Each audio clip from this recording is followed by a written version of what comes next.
Welcome to Movie Night. I'm Will Hume, and here are the movies which we will be reviewing this week.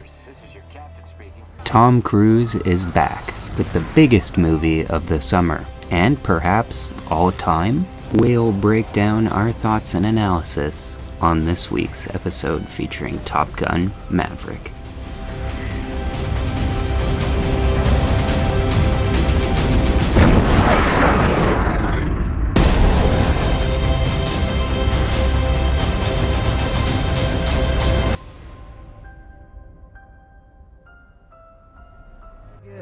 We will also be reviewing Once Upon a Time in Hollywood, the novelization written by Quentin Tarantino himself.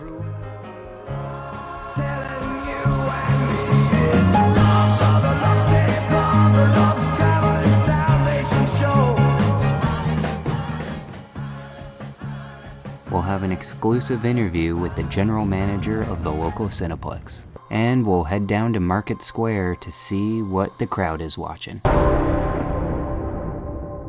Your reputation precedes you. I have to admit, I wasn't expecting an invitation back. They're called orders, Maverick. So it's like imagining blah blah blah, placing the intro, and then do do do do do do. And then clip for context, and I'm like, that's Tom Cruise and John Hamm arguing about, being blah blah blah. And when they do one of my favorite things, the title drop, and he's like, you're going back to Top Gun Maverick.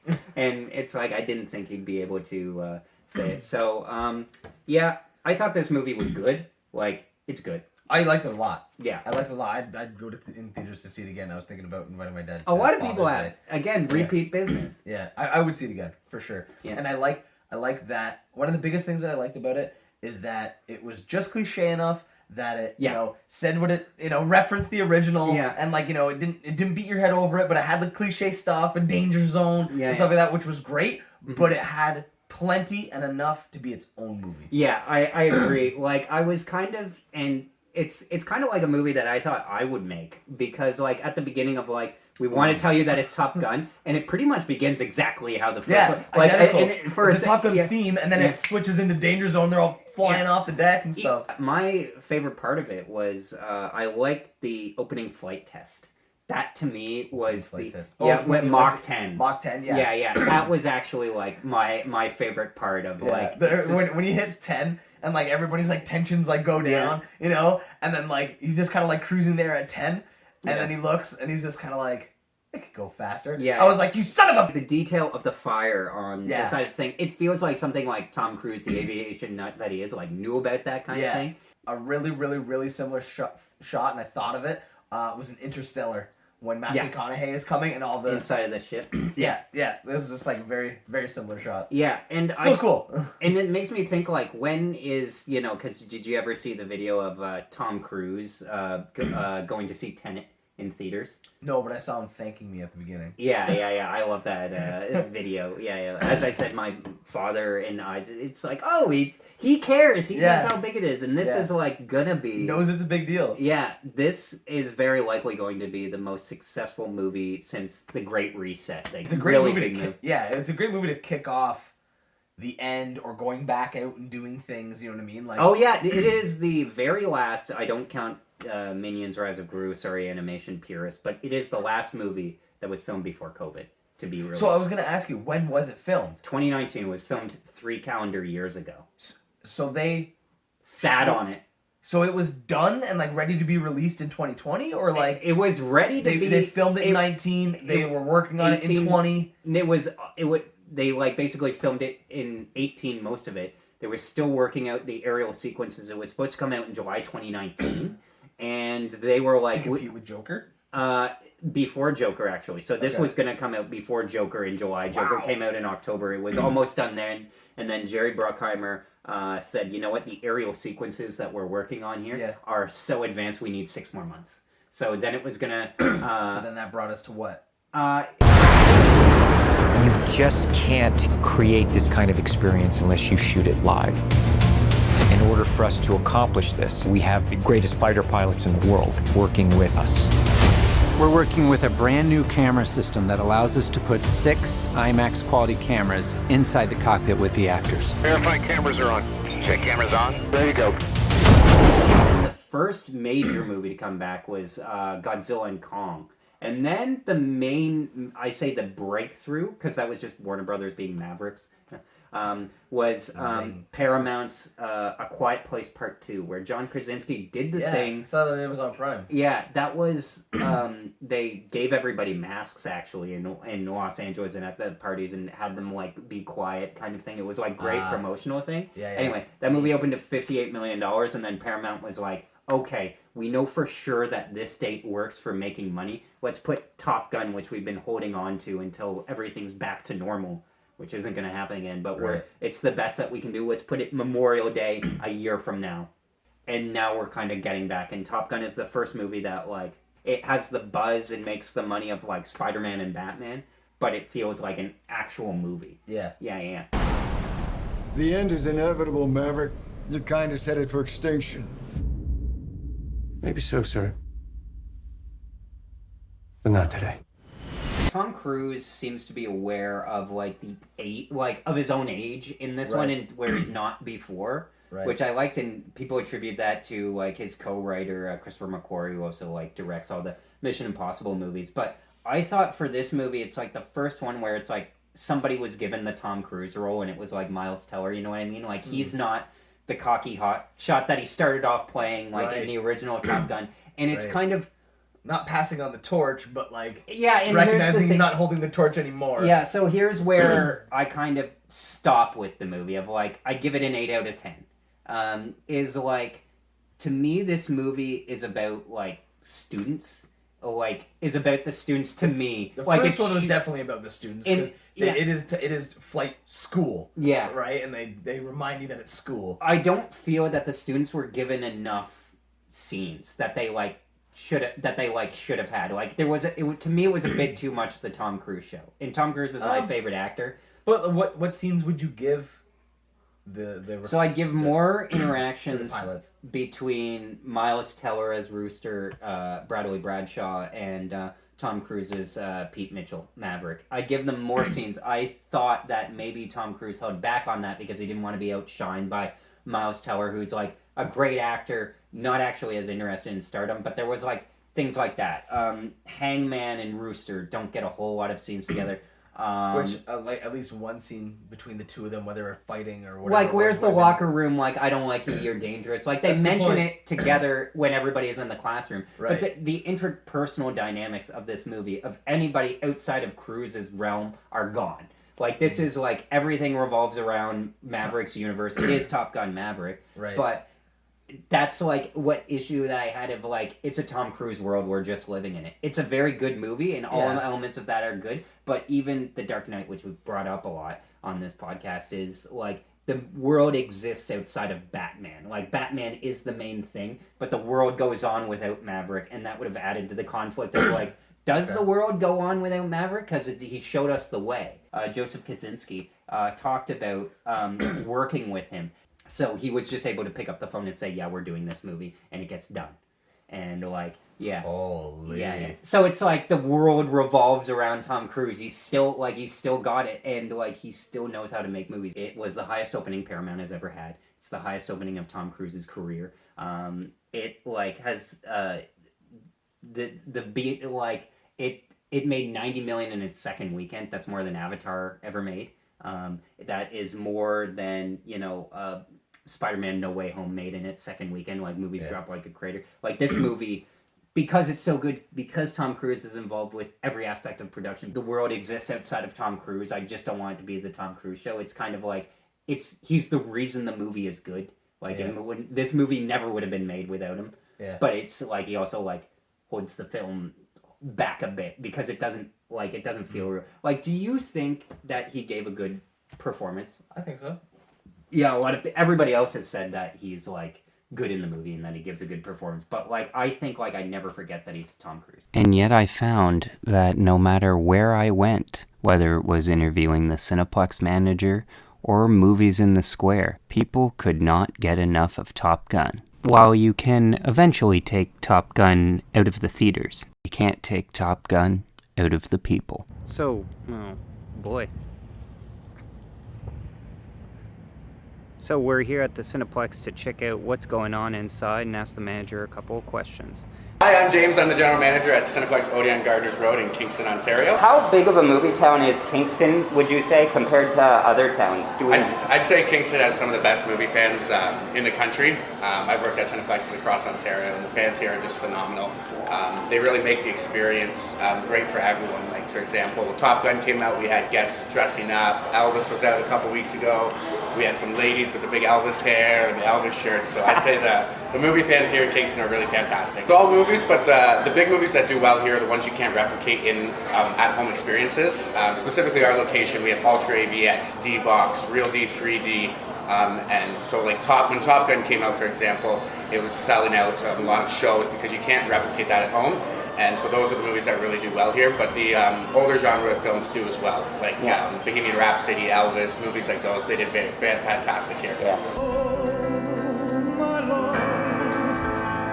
My darling, I've hungered for your touch. Reverend once told me, when things are too dangerous to say, sing. Time goes by I'm on before the show, so slow, and nobody's gonna remember me. can do so much. I need to get back to who I really am. Still more. The greatest show on earth. Elvis has left the building. Going back to Top Gun, just because that was a massive movie for us and for everyone in the exhibition business across the world, it just seeing those sellout films bring back the hundreds of people waiting in our lobby, the excitement from our guests. Some people were bringing their younger children. They hadn't been to a movie before because of the pandemic. So in fact, seeing that happiness, that excitement, Top Gun was just so memorable because it was just back to reality. Well, it's always evolving, faster than ever. One big thing is subscription programs across the world, and Cineplex just launched CineClub last August, actually. CineClub, is Cineplex's subscription program. It's for $9.99 a month, and it's really the best benefit. What you get is you get a monthly movie, which can carry over every month if you don't use it. You get discounted tickets for your friends or family, and the biggest thing that I'm really excited about for it is you get 20% off concession items, and then we have other discounts with our location-based entertainment, so our Palladiums and Rec Rooms across the country, and our Cineplex store as well. Another big way that the movie-going experience is evolving is in 2019, Cineplex actually announced the new concept Junction. And our first Junction is opening later this year in Winnipeg. And what Junction is, it brings all of our entertainment experiences, so the exhibition, the movie side, along with dining, in-house dining, and more entertainment like gaming, bowling potentially, stuff like that.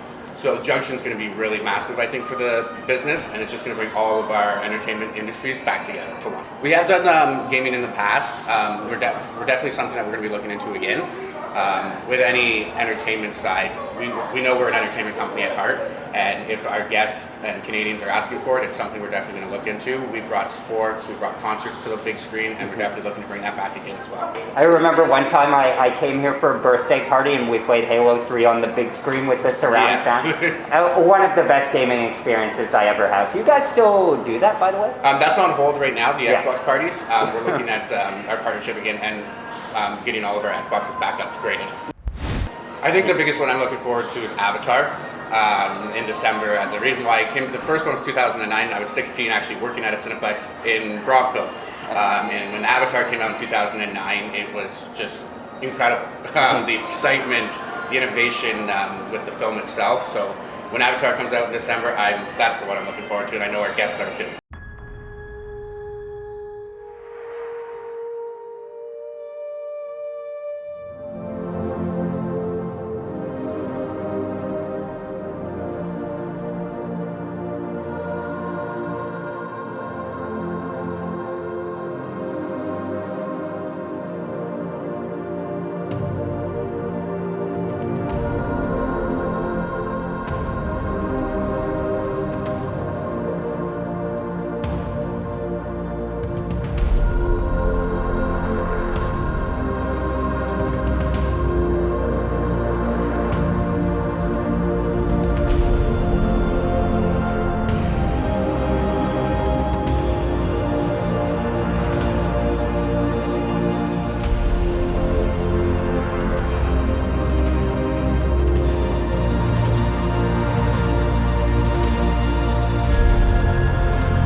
It is my most anticipated one. I think I might have been 16 as well. Yeah. What is your preferred concession stand meal of choice?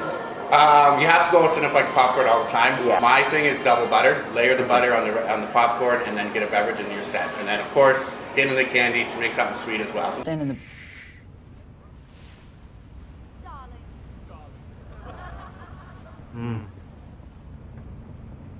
That's not on our docket right yet. It is very nostalgic and sometimes romantic. However, the movie-going experience has evolved in that manner as well. A lot of our guests are self-governing, and a lot of people don't know we still do checks, part of our policies throughout the film. It's just not as well known and walking up and down the aisles, but we're still doing our checks, but we're not sure if we're going to bring back the ushers in that form. On the big screen would really blow my mind. We've done in the past, like I said, sporting events with Super Bowl, hockey, and just seeing a movie on the big screen about a sports franchise, I think would be fantastic. So in regards to the film festivals, they reach out to Cineplex with our event cinema, and then they go through what they want to play, where they want to play it, and then they're the ones that go through our home office, and they deal with all the details regarding that. It's not more pick and choose, it's all about what's available, the dates are available, and whether or not they have the audience to bring it. But those are fun as well. Big movies, similar, yes. Big or small, either if you're a local filmmaker or a big distributor, you still have to go through all the channels. There's a lot of steps to get a movie on the big screen. We have very many steps. But it all comes down to really finding a Canadian distributor to put it on the big screen. The step before me, you'd have to go to the Cineplex home office, and then they would reach out to you in regards to if you have a film distributor, and then they would be able to get the film made properly for the screen with all the specs, and then they would come to the theater level. So that's all done behind the scenes before even coming to the theater. What's my favorite movie? Impossible. Impossible. Or one that you One that I really liked is Law Abiding Citizen with Gerard Butler. That movie really made me love Gerard Butler, and I really like legal movies as well. So that really tied hand in hand. So that was fantastic with Jamie Foxx as well. Yeah, such a great concept. Spider-Man: No Way Home was like huge here. That was really big. Unfortunately, with the pandemic, when that one came out, we weren't able to have any concession sales. Oh yeah, that would have been brutal. That hampered our Ontario locations, but people still came out in crowds. Still selling out shows even without the popcorn. They ended up taking the popcorn home after the movie. Yeah. So they still had to experience that as well. I was just as nervous as you were. It's funny. So you're like 28, 29 or something? 29, yeah. Yeah. I'm 28, turning 29 in September. So Cineplex was my first job when I was in grade 9. Ahead of our interview with the local manager, Cineplex Corporate decided to raise its prices. This despite rosier initial projections. In response, they sent us this statement, which cites an increase in digital infrastructure in order to improve the guest experience. When pressed, they gave no specifics.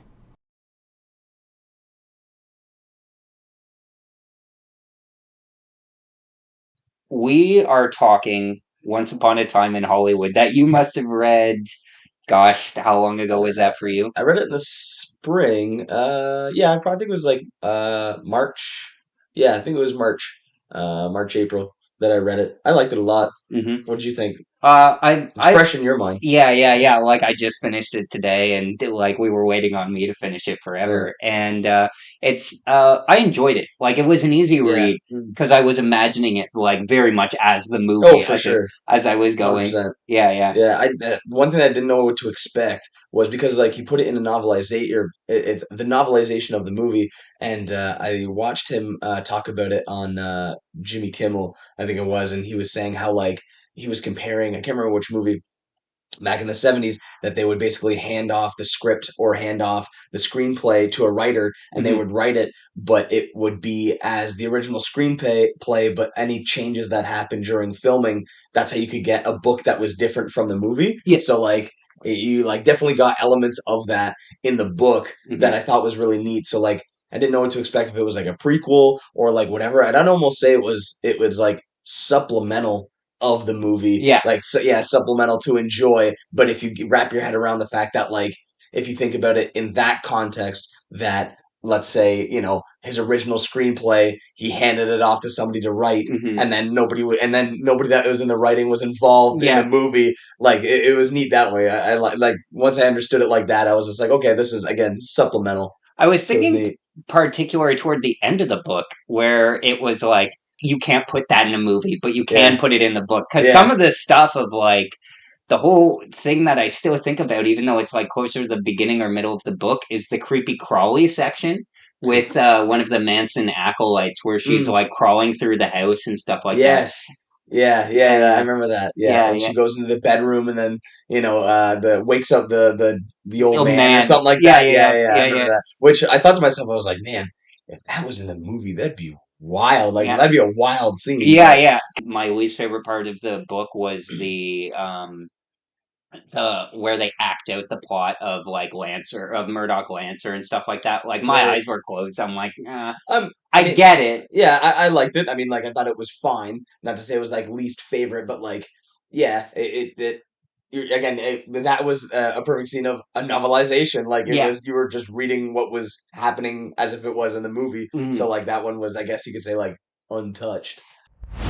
Do you think that he'll write, because he always talks about writing a novel, that this is like good enough for him that he got that out of his system, or do you see him after he does his 10th movie writing more novels after this? Honestly, like if he did a 10th movie, or did like a book before the 10th or after the 10th movie or whatever, honestly, I'd read it. Yeah. I enjoyed Once Upon a Time, the Mhm. book. Like Mhm. I enjoyed it enough that if it was again a novelization of his 10th, or like a completely, like nothing even related to any of his movies, just his own book that he wanted to write, I would 100% read it. Like I enjoyed it as if I did one of his movies. Again, like because the book came after the movie, like you could picture Brad Pitt and Leo in the book. Like it's all like kind of already formulated for you. But like, yeah, like if he did a book that was completely separate, and it was just like, yeah, this could have easily been a movie, but he just wanted to do it in book form, I'd enjoy it. I'd 100% get it.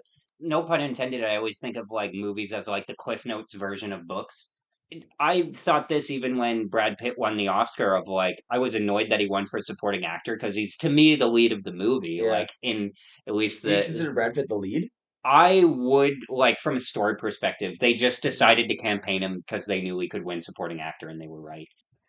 Rick, you need Rick to have the story make sense, because somebody needs to be a stunt double. He's the driving factor. Yeah. But based on the book, like obviously, Quentin relates a lot more to Cliff, because he's like A, behind the scenes, and B, like a lot more of like a rough patch. And Quentin has never really been an actor.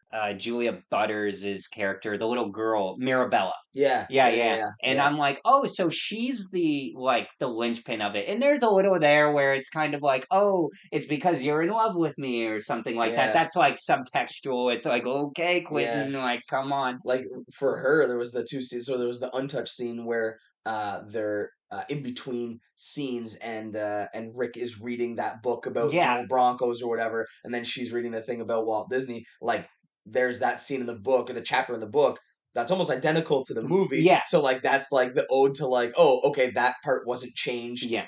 When, during production or whatever. And then there was like the last chapter where she calls him on the phone, and they're like talking on the phone as if it was like this cutesy half boyfriend girlfriend, but obviously she's like 9, and he's just kind of like entertaining this young girl who's obviously interested in what she's doing. And then that's why on the book you see the picture of like her on the phone with the cord, and him on the phone. I actually didn't like pick up those until the end of like, until they finish, and it's like, and you know what, they did nail it. What would you say is your favorite part of the book? I like learning more about Cliff, and not to say that like I went into the book like hoping like, oh man, I hope they talk about Cliff more. Like I liked him in the movie, but like I just didn't know what to anticipate. And the fact that I got more of Cliff was cool, and just kind of like, again, Tarantino, I felt, was coloring in more of his own world. That again, that's what I mean when I say it's supplemental. It's not it's not like, oh, read the book first or watch the movie first. I mean, like if I had to pick, I would say watch the movie first, and then you can definitely visualize a lot more. But like you could go either way, and still they would both still be enjoyable. About like, it's once upon a time in Hollywood. Right. Once upon a time. So it's not, and he said, well, if you think about the end sequence, everything that happens with like Tex in the Manson acolytes, from Brad Pitt's point of view, is after he does LSD or acid. And a lot of the things that we see from his point of view can't be trusted, because he himself is insane. Like it's his point of view. Cliff. Yeah, it's the whole thing is from Cliff's point of view.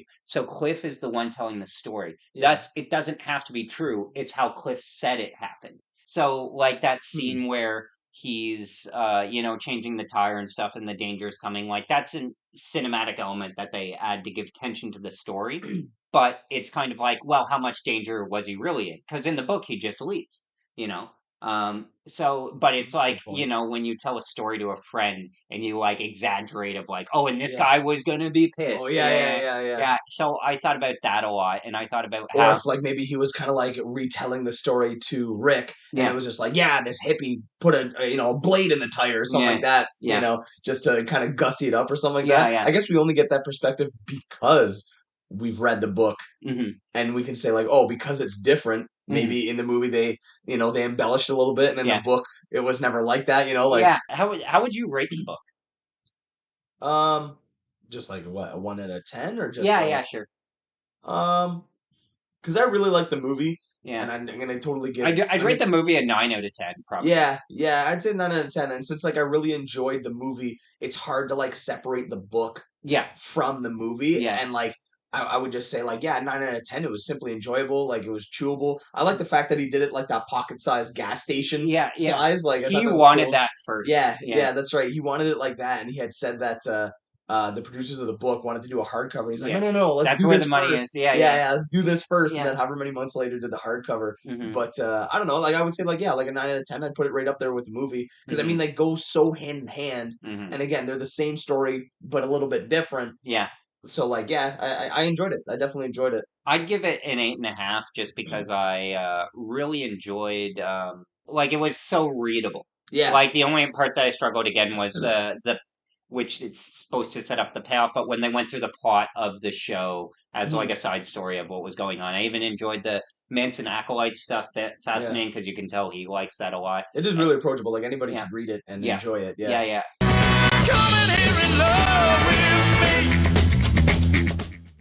To close out the summer, I decided to visit Movies in the Square and ask the local townsfolk what movies they were into, how they watched them, and what ones they were looking forward to most. My name's Ariane. Mike. It's Ray and I'm Connie. Is there any movie coming out or that you've heard about that maybe you'd like to see that you haven't yet? Maverick. Elvis. No, I don't really know what movies are coming out, so I guess I just... Yeah, you just go by whatever your friends or parents say? Yeah. I was the same way. Do you usually watch movies through streaming or rent them or anything like that, or? Typically streaming. Yeah. It's the way to go, convenience. Well, it is, but there's still, I find it a lot better going to a movie theater. Yeah. With the popcorn, the whole thing. Yeah, I agree. The movies are better. And all that. I think it was Cineplex. Have you guys gotten out to the movies much?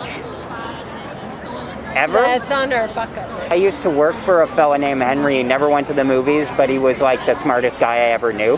So, it's a much better thing. Do you guys watch many movies or no? No, not really. Oh. I watch a few. How do you usually watch them? Like streaming, TV, or? TV, or anything that pops up that interests me. And I normally watch them at home. Yeah. Sometimes I'll go to the movie theater or come down to the square, but it's usually at home. What's the last movie you went to that you can remember? It doesn't have to be the very last. Because with the pandemic and everything, nobody went out. I'm talking high school back in Vancouver. Sure. Yeah, high school back in Vancouver, was it, you know? The afternoon movie, 25 cents my mother would give me.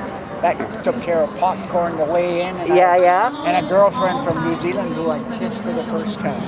I like watching movies on the, what's the name of that channel? The old Turner Classics? Turner Classics. Yeah. I could watch Casablanca 5 times. Yeah? I think I have. It gets better with every rewatch, doesn't it? You watch different characters. Right? Yeah, I ended up watching it, and just to cross it off my list, I thought it was boring. And then I took this music in the movies class, and we had to watch it, and I was engrossed. I don't know what had changed, but I was really, really enchanted by it. And now I like it a lot. I also like that it's short. It's not. No. He's looking at you, kid. I'm Will, and thanks for being a part of this. Thanks, Will. Have a good evening. Yeah. Thanks. Thanks, everyone.